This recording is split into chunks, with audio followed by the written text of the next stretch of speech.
2 Corinthiens, chapitre 3. Commençons-nous de nouveau à nous recommander nous-mêmes? Ou avons-nous besoin, comme certains, de lettres de recommandation pour vous, ou alors de votre part? C'est vous qui êtes notre lettre, écrite dans notre cœur, connue et lue de tous les hommes. Il est clair que vous êtes une lettre de Christ écrite par notre ministère, non avec de l'encre, mais avec l'Esprit du Dieu vivant, non sur des tables de pierre, mais sur des tables de chair, sur les cœurs. Telle est l'assurance que nous avons par Christ auprès de Dieu. Je ne dis pas que nous soyons capables, par nous-mêmes, de concevoir quelque chose comme si cela venait de nous.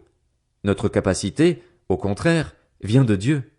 Il nous a aussi rendus capables d'être serviteurs d'une nouvelle alliance, non de la lettre, mais de l'esprit. Car la lettre tue, mais l'esprit fait vivre. Or, si le ministère de la mort, gravé avec des lettres sur des pierres, a été glorieux au point que les Israélites ne pouvaient pas fixer les regards sur le visage de Moïse à cause de la gloire dont il rayonnait et qui, pourtant, était passagère, combien le ministère de l'Esprit sera plus glorieux? En effet, si le ministère de la condamnation a été glorieux, le ministère de la justice est bien plus glorieux encore. Et même, de ce point de vue, ce qui était glorieux a perdu son éclat à cause de la gloire qui lui est supérieure. En effet, si ce qui était passager a été marqué par la gloire, ce qui est permanent sera bien plus glorieux. Puisque nous avons une telle espérance, nous faisons preuve d'une grande assurance. Nous ne faisons pas comme Moïse, qui mettait un voile sur son visage pour que les Israélites ne fixent pas les regards sur la fin d'une réalité passagère. Mais leur intelligence s'est obscurcie. Jusqu'à aujourd'hui, en effet, le même voile reste lorsqu'ils font la lecture de l'Ancien Testament, et il ne se lève pas parce que c'est en Christ qu'il disparaît. Jusqu'à aujourd'hui, quand les écrits de Moïse sont lus, un voile recouvre leur cœur. Mais lorsque quelqu'un se convertit au Seigneur, le voile est enlevé. Or le Seigneur, c'est l'Esprit. Et là où est l'Esprit du Seigneur, là est la liberté. Nous tous qui, sans voile sur le visage, contemplons comme dans un miroir la gloire du Seigneur, nous sommes transformés à son image, de gloire en gloire, par l'Esprit du Seigneur. 2 Corinthiens, chapitre 4. Ainsi donc, puisque par la bonté de Dieu nous avons ce ministère, nous ne perdons pas courage. Nous rejetons les actions honteuses qui se font en secret, nous ne nous conduisons pas avec ruse et nous ne falsifions pas la parole de Dieu. Au contraire, en faisant connaître clairement la vérité, nous nous recommandons à toute conscience d'homme devant Dieu.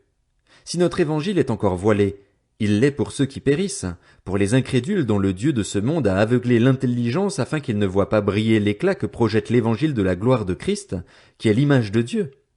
Nous ne nous prêchons pas nous-mêmes, c'est Jésus-Christ le Seigneur que nous prêchons, et nous nous déclarons vos serviteurs à cause de Jésus. En effet, le Dieu qui a ordonné que la lumière brille du sein des ténèbres a aussi fait briller sa lumière dans notre cœur pour faire resplendir la connaissance de la gloire de Dieu dans la personne de Jésus-Christ. Nous portons ce trésor dans des vases de terre afin que cette puissance extraordinaire soit attribuée à Dieu et non à nous. Nous sommes pressés de toutes parts, mais non écrasés, inquiets, mais non désespérés, persécutés, mais non abandonnés, abattus, mais non anéantis. Nous portons toujours avec nous dans notre corps l'agonie du Seigneur Jésus afin que la vie de Jésus soit aussi manifestée dans notre corps. En effet, nous qui vivons, nous sommes sans cesse livrés à la mort à cause de Jésus afin que la vie de Jésus soit elle aussi révélée dans notre corps mortel. Ainsi la mort est à l'œuvre en nous et la vie en vous. Et comme nous avons le même esprit de foi que celui exprimé dans cette parole de l'Écriture, j'ai cru, c'est pourquoi j'ai parlé, nous aussi nous croyons, et c'est pour cela que nous parlons. Nous savons en effet que celui qui a ressuscité le Seigneur Jésus nous ressuscitera aussi par Jésus et nous fera paraître avec vous dans sa présence. Oui, tout cela arrive à cause de vous afin que la grâce, en se multipliant, fasse abonder la reconnaissance d'un plus grand nombre à la gloire de Dieu. Voilà pourquoi nous ne perdons pas courage. Et même si notre être extérieur se détruit, notre être intérieur se renouvelle de jour en jour. En effet, nos légères difficultés du moment présent produisent pour nous, au-delà de toute mesure, un poids éternel de gloire. Ainsi nous regardons non pas à ce qui est visible, mais à ce qui est invisible, car les réalités visibles sont passagères et les invisibles sont éternelles. 2 Corinthiens, chapitre 5. Nous savons, en effet, que si notre habitation terrestre, qui n'est qu'une tente, est détruite, nous avons dans le ciel un édifice qui est l'œuvre de Dieu, une habitation éternelle qui n'est pas faite par la main de l'homme. Et nous gémissons dans cette tente avec l'ardent désir de revêtir notre domicile céleste, puisque, Après avoir été ainsi revêtus, nous ne serons pas trouvés nus. En effet, nous qui sommes dans cette tente, nous gémissons, accablés, parce que nous voulons non pas nous dévêtir, mais au contraire nous revêtir, afin que ce qui est mortel soit englouti par la vie. Et celui qui nous a préparés pour cela, c'est Dieu, qui nous a donné le gage de l'Esprit.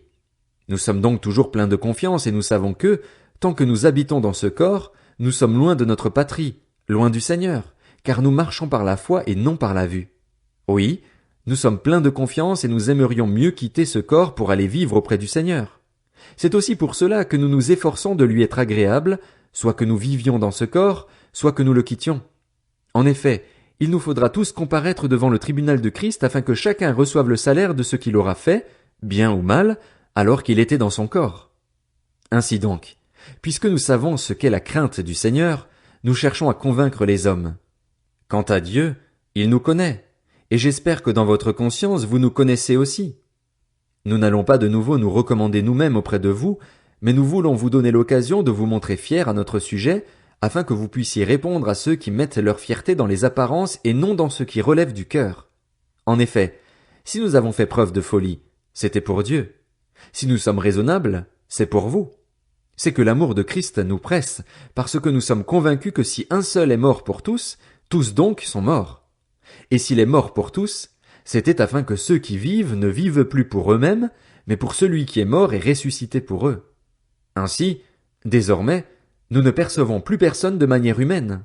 Et si nous avons connu Christ de manière purement humaine, maintenant nous ne le connaissons plus ainsi. Si quelqu'un est en Christ, il est une nouvelle créature. Les choses anciennes sont passées. Voici, toutes choses sont devenues nouvelles. Et tout cela vient de Dieu qui nous a réconciliés avec lui par Jésus-Christ et qui nous a donné le ministère de la réconciliation.